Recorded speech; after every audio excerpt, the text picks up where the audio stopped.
नमस्कार साथियों। सत्ता के सामने सच बोलना आसान नहीं होता। सच बोलने वाला गद्दार कहलाता है और गलत करने वाला ताकतवर बना रहता है।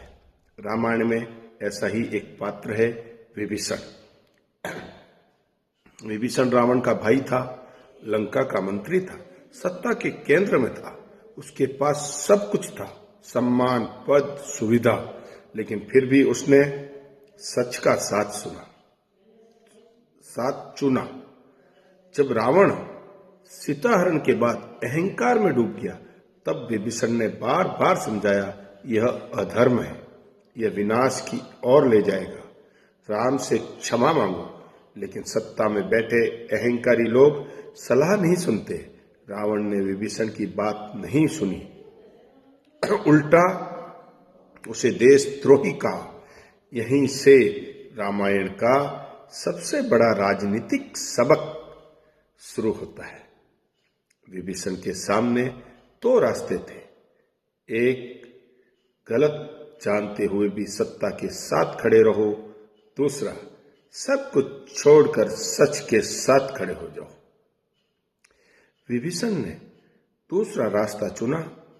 उसने भाई छोड़ा, राजमहल छोड़ा, सत्ता छोड़ी, लेकिन धर्म नहीं छोड़ा। जब विभीषण राम के पास पहुंचे तो खुद राम की सेना में भी संदेह था। क्या यह जासूस है? क्या भरोसा किया जाए? तब से राम ने कहा, जो व्यक्ति अधर्म छोड़कर धर्म की शरण आए, उसे स्वीकार करना राजधर्म है।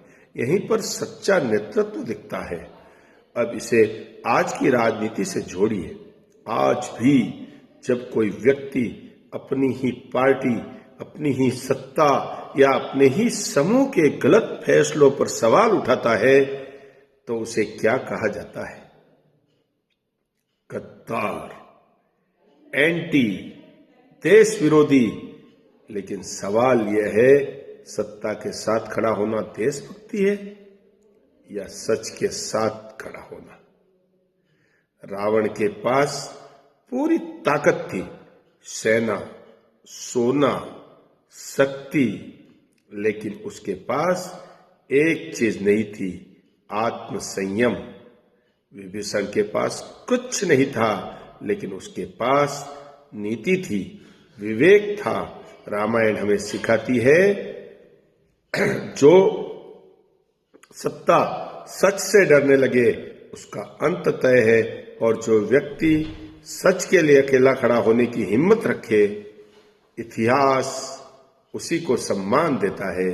रावण आज भी शक्ति का प्रतीक है, लेकिन आदर्श नहीं। विभीषण आज भी नीति का प्रतीक है, इसीलिए पूजा जाता है।